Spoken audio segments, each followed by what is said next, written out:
आप उनको भगवाधारी ना कहें, ये दंगेधारी हैं। क्या होता है कट्टर हिंदू की परिभाषा? रामनवमी मेरे लिए भी थी, मैं भी हिंदू हूँ। भारतीय जनता पार्टी भगवान को बेचने का काम करती है। जब से केंद्र में भाजपा की सरकार आई है तब से इस देश में दंगे शुरू होते हैं। कोई भी त्योहार हो हिंदुओं का, वो शांति से नहीं भी। अगर आप मुसलमान भाई जो है वो मस्जिद के बाहर अजान पढ़ते हैं तो आप कहते हैं हम भी हनुमान चालीसा पढ़ेंगे। जब सारे काम आप कर ही रहे हो फिर खतना भी आप करा लो कि ना तो हिंदू दंगाई है, ना मुस्लिम दंगाई है, ना सिख, ना ईसाई। ये दंगाई है तो भाजपा और आरएसएस वाले। क्या ये जो युवा है जो जिसे आप कह रहे हैं गुमराह हो गए, तो ये क्या मंदिर का रास्ता भूल जाते हैं, मस्जिद की तरफ चले जाते हैं, या जानबूझकर संगठन है या वो उन्हें रास्ता दिखाती है मस्जिद? जितना सम्मान इस देश के अंदर मुसलमान हिंदुओं का करता है शायद ही कोई करता हो, लेकिन आज तिलक और टोपी के संबंध को बिगाड़ने की कोशिश कर रहे हैं। मुद्दा ही चाहे लाख बुरा चाहे, वही होता है जो मंजूर खुदा होता है। नमस्कार, मैं दानिश अंजार और आप देख रहे हैं पीआरवी। हमारे साथ बातचीत करने के लिए सोशल एक्टिविस्ट मोहित शर्मा मौजूद हैं। इनसे बातचीत करेंगे जिस तरीके से रामनवमी के दिन जो तमाम तस्वीरें वायरल हो रही है, मस्जिदों में लोग घुसते हैं और मस्जिदों में आग लगाते हैं, मदरसों को जलाते हैं और शोरूम में घुसते हैं और तबाह करते हैं तमाम सामानों को। कैसे देख रहे हैं जो तस्वीर वायरल हो रही है? भगवाधारी जो है मस्जिदों में घुसते हैं, वहाँ झंडा लगाते हैं, नष्ट करते हैं सामानों को, किताबों के मस्जिदों के जलाते हैं मस्जिदों में। क्या कहेंगे? देखिए, सबसे पहली बात तो आप उनको भगवाधारी ना कहें, ये दंगेधारी हैं। क्योंकि भगवा प्रतीक है गौतम बुद्ध का, भगवा प्रतीक है संभाजी महाराज का, भगवा उन तमाम लोगों का प्रतीक है जिन्होंने इस देश में शांति का, प्रेम का, अमन का, चैन का, प्रेम का और भाईचारे का संदेश दिया।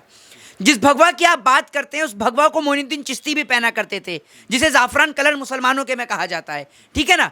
ये भगवा जो है हमारे सिख भाइयों का झंडा भी है, तो आप भगवा को बदनाम ना करें। ये लोगों का भगवा तो धारण किए हुए थे ताकि कट्टर हिंदू दिखे। ये कट्टर हिंदू क्या होता है? कट्टर हिंदू की परिभाषा, रामनवमी मेरे लिए भी थी, मैं भी हिंदू हूँ। रामनवमी का पर्व मैंने भी बनाया। कहाँ गए? मस्जिद गए कि मंदिर गए? कहाँ गया? मैं मंदिर गया। वो कौन लोग हैं जो मस्जिद जा रहे हैं रामनवमी? सुन लीजिए, रामनवमी का उद्देश्य दंगा फैलाना नहीं है।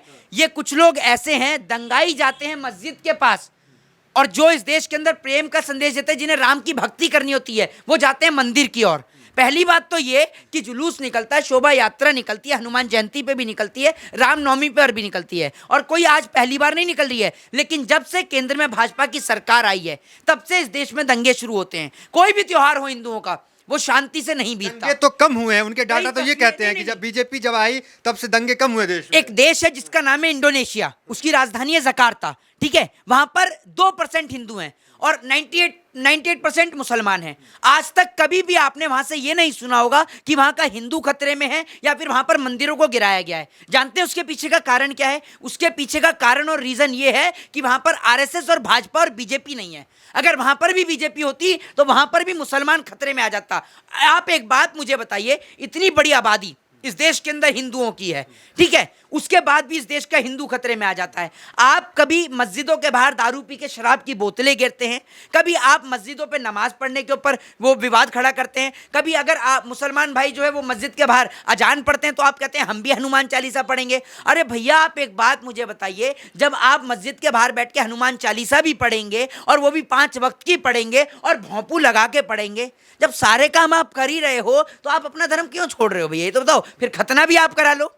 जब सब चीज आप करिए तो खतना भी करा लो, जब आपको इतना ही शौक है। मैं आपको एक बात बता दूं, हम भी हिंदू हैं, हम भी रामनवमी भी बनाते हैं, सारे त्योहार हम मनाते हैं। कौन से हिंदू हैं जो पथराव कर रहे हैं, आगजनी कर रहे हैं मस्जिदों में? कौन से हैं? ये भाजपा का पेड सरकारी हिंदू है, ये आप समझ लीजिए। इस देश के अंदर हिंदू हैं, बहुत सारे लोग हिंदू हैं, ठीक है ना, और सबको अपने भारतीय होने पर गर्व है। ठीक है, दूसरी बात क्या है, ये वो लोग हैं जैसे साल 2014 के बाद इस देश के अंदर गोदी मीडिया आई, साल 2014 के बाद पेड हिंदू भी आए, जिन्हें भाजपा अपने इस्तेमाल के लिए सड़कों पर उतारती है। ये लोग अपनी रोटी के लिए, अपने पेट पूजा के लिए सड़कों पर 500-500 रुपये लेकर सड़कों पर उतरते हैं, वरना एक टाइम में दंगों के लिए इतने सारे लोग कहाँ से आ जाते हैं? क्योंकि ये दंगा प्री प्लान होता है, और इन दंगों में अगर कोई मरता है तो वो आम जनता मरती है।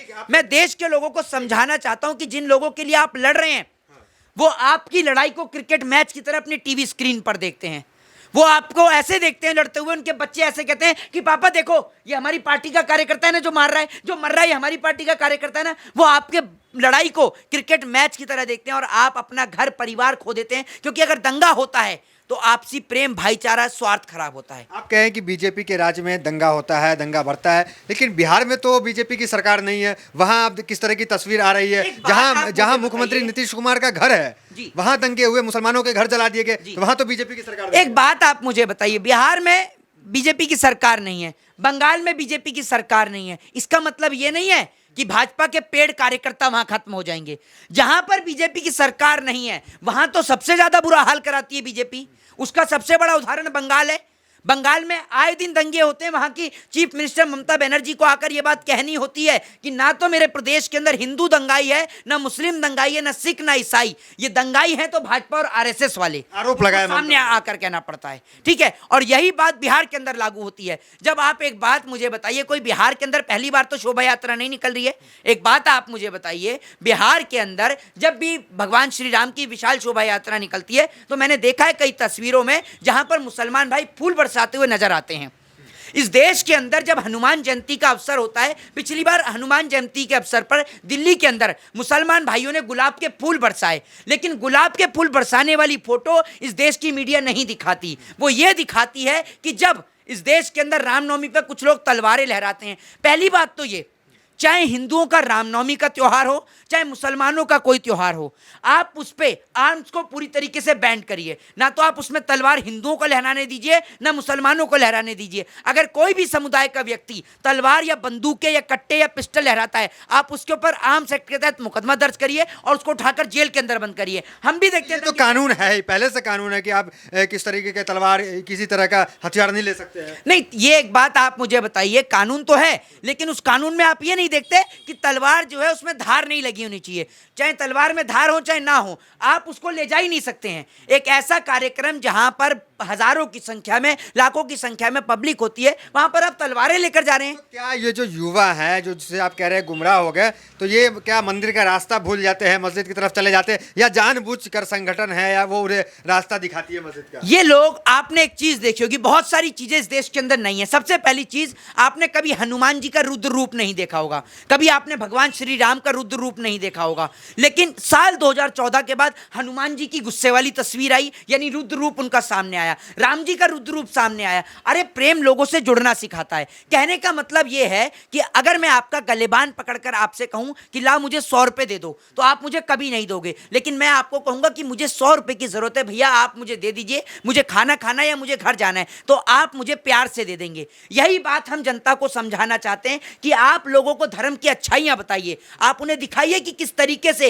एक महिला के सम्मान में मर्यादा पुरुषोत्तम भगवान श्री राम ने लंका तक की यात्रा तय करी, और आज आप उसी धर्म को बदनाम करने का प्रयास कर रहे हैं। राम ने कब तलवार उठाई? आप एक बात मुझे बताइए। राम के पिताजी ने वादा किया था राम को वनवास भेजने का, ठीक है। अगर राम चाहते तो मना कर देते, राम कह देते मैं तो नहीं जाऊंगा 14 वर्ष के वनवास में, मैं क्यों जाऊंगा, वादा आपने किया तो आप जाएंगे। लेकिन राम ने अपने पिताजी की बात को रखा और घर के अंदर कलेश ना हो, उन्होंने अपने महल को त्यागा और 14 वर्ष का वनवास स्वीकार किया। लेकिन इन्होंने उसी राम के मंदिर के नाम पे, राम अपने जीते जी, आप ये सोचिए, उन्होंने 14 वर्ष का वनवास काटा ताकि घर के अंदर कलेश ना हो, लेकिन इन्होंने राम के मंदिर के नाम पे पहले विवादास्पद करवाया, उसके बाद अब ये राम के नाम पर विवाद तय करते हैं। भारतीय जनता पार्टी भगवान को बेचने का काम करती है, और पहली बार इस देश के अंदर कोई पार्टी ऐसी है जिन्होंने राम के ऊपर अपना कॉपीराइट करा लिया है। कहने का मतलब ये है कि अगर अब हम तिलक लगाते हैं, गले में माला पहनते हैं, तो लोग कहते हैं कि आप हिंदू नहीं हैं। मैंने पूछा कि हम हिंदू क्यों नहीं हैं?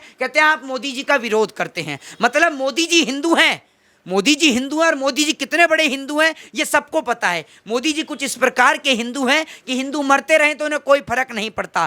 कानपुर के अंदर एक परिवार जल के राख हो गया, वो मरने वाला हिंदू था, कोई मुसलमान नहीं था। हाथरस के अंदर रातों रात एक बेटी के शव को जला दिया गया, वो बेटी हिंदू की थी, मुसलमान की नहीं थी। आपने राजस्थान के अंदर देखा होगा, एक का सर काट दिया गया, गला काट दिया गया, वो हिंदू परिवार का व्यक्ति था। एक महिला को पानी नहीं पीने दिया गया, वो हिंदू परिवार की व्यक्ति थी। जितना अत्याचार इस देश में मुसलमान नहीं करता ना हिंदू पर, और मुसलमान करता ही नहीं है भाई साहब, मुसलमान करता ही नहीं है इस देश में अत्याचार हिंदू पर, जितना सम्मान इस देश के अंदर मुसलमान हिंदुओं का करता है शायद ही कोई करता हो। मुसलमान इतना सम्मान करता है, जब हम मुसलमानों के घर में जाते हैं तो वो व्यक्ति सबसे पहले तो उस बर्तन में खाना ही नहीं लेके आता जिस बर्तन में वो नॉनवेज खाता है, क्योंकि उसको पता है कि भैया पंडित जी हैं, ये पंडित जी जो है वो नॉनवेज नहीं खाते, तो वो भैया नॉनवेज वाले बर्तन में ही नहीं लेके आता। सबसे ज्यादा सम्मान अगर कोई करता है मुसलमान हिंदू का, तो वो मुसलमान करता है। लेकिन आज उस मुसलमान को बदनाम करने की कोशिश कर रहे हैं, तिलक और टोपी के संबंध को बिगाड़ने की कोशिश कर रहे हैं। लेकिन मैं उनके लिए एक ही बात कहना चाहूंगा कि मुद्दई चाहे लाख बुरा चाहे, वही होता है जो मंजूर खुदा होता है। और आज इस देश के खुदा को, इस देश के भगवान को, इस देश में प्रेम और मोहब्बत मंजूर है। आप जैसे लोगों की नफरत नहीं, और आप नफरत कितनी भी बांट लीजिए लेकिन वो प्रेम के आगे छोटी ही पड़ जाएगी। मोहित शर्मा, आखिरी सवाल आपसे ये है, जिस तरीके से तस्वीर आपने देखी होगी, चर्च के बाहर लोग जो है हनुमान चालीसा पढ़ते हैं और हंगामा करते हैं, चर्च के बाहर, मस्जिदों के बाहर अजान पे रोक लगाने की मांग करते हैं बजरंग दल के लोग की तरावी पे रोक लग जाए, इस तरह की तमाम तस्वीरें आती है। और दूसरी तरफ बिहार में हिंदू राष्ट्र के पोस्टर बैनर तमाम तरह लगे रहते हैं कि हिंदू राष्ट्र है। तो क्या अल्पसंख्यक जो है उसे ये बताया जा रहा है, डराया भी जा रहा है, और जो देश जो है वो अब हिंदू राष्ट्र की तरफ अग्रसर हो रहा है? एक बात मैं आपको बता दूं, एक बात मुझे बताइए, हिंदुओं को मंदिर में प्रवेश नहीं करने दोगे, हिंदुओं को एक समान अधिकार नहीं दोगे, हिंदुओं के लिए ही कहोगे कि इनको जूते से मारो, इनको चप्पल से मारो, और आप बात करते हो हिंदू राष्ट्र की। इस देश में कोई बाबा मायने नहीं रखता। अगर कोई बाबा मायने रखता है तो एक ही बाबा हैं, और वो थे बाबा साहब भीमराव अंबेडकर। अगर उन जैसा व्यक्ति इस देश के प्रधानमंत्री की कुर्सी पे होता ना, तो ये देश आज सुपर पावर बन गया होता। लेकिन लोग इस देश के संविधान से ज्यादा इस देश के अंदर हिंदू राष्ट्र को बढ़ावा दे रहे हैं। तो ऐसे लोगों के लिए मैं एक ही बात कहना चाहूंगा कि आप कितनी भी कोशिश कर लीजिए, आपकी ये जो मंशाएं कभी कामयाब नहीं हो पाएंगी, और ये देश सदैव संविधान से चलता था, चलता है और चलता ही रहेगा। चलिए, धन्यवाद बातचीत करने के लिए। तो ये मोहित शर्मा थे, तमाम सवालों का बड़ी बेबाकी से जवाब दे रहे थे। तो फिलहाल वीडियो में इतना ही, मिलते अगले वीडियो से बने हमारे साथ। बहुत बहुत धन्यवाद।